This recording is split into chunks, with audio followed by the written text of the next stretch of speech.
found yourselves in a situation where you felt insecure, where somebody looked down on you, made you feel small? And most importantly, did you have a safe haven or someone of comfort that you could go to? Today I'm going to tell you a story about when I first came to the United States.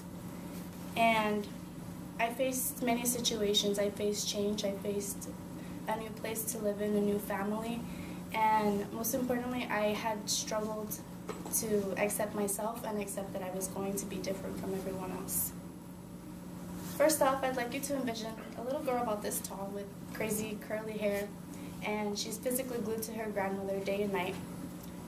This little girl watches her grandmother cook in the morning, watches her wash clothes in the middle of the day, and this little girl has her chocolate milk bottle made every single night by this woman. On a sunny day, it was a Sunday, this woman was very depressed, and the little girl sensed it, but she didn't know why. It would make sense to her later in the day as her parents would come back for her.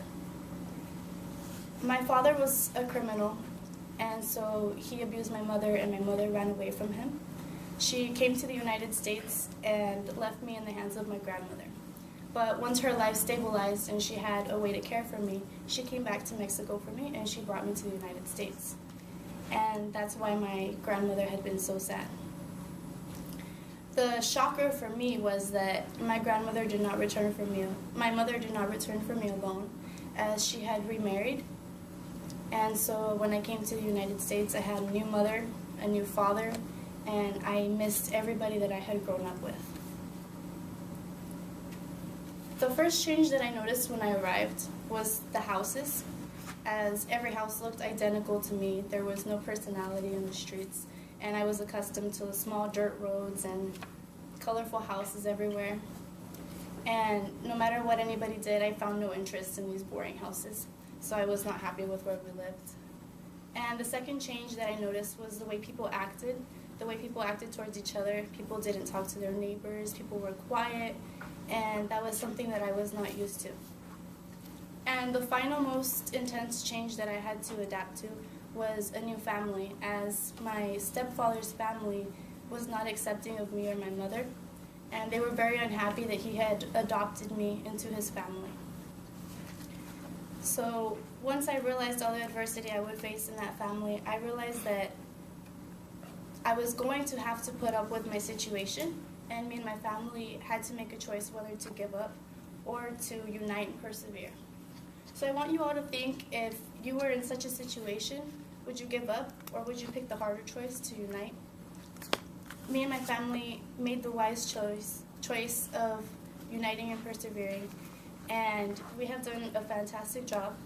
The first thing my parents did was explain to me why so many things had happened to me, and the winning token for me was when my new father told me, "I am so proud to have a young girl to take care of, to call my own, and you are beautiful, and I will always take care of you, and I will not abandon you as your other father did." And so when he said that to me, I kind of let down my defenses, and I accepted my new family. I no longer saw myself as my mother's baggage, and I knew that I would always have a home. Now, from this, I learned the important lesson that we are all diverse, and our diversity makes us amazing people. It makes us relate to each other and differ from each other in many ways. And that is something that, if you have all learned by now, I applaud you, because it is a very difficult lesson to learn, but is the most helpful in life. Now, once again, I have told you my story of how I moved to a new place, experienced a new family, and how I had to adapt to change. And I want you to think of, when life gives you a negative situation, how do you react? What do you do to make the situation better? And most importantly, who is your safe haven, and who do you find comfort in? Now, I would like you to know that this young girl who stepped off of a bus 14 years ago and took this 24-hour trip to Phoenix is now in a happy family.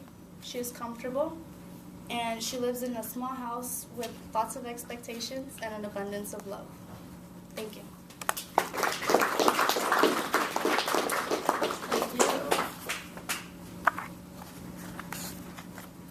Miranda, are you using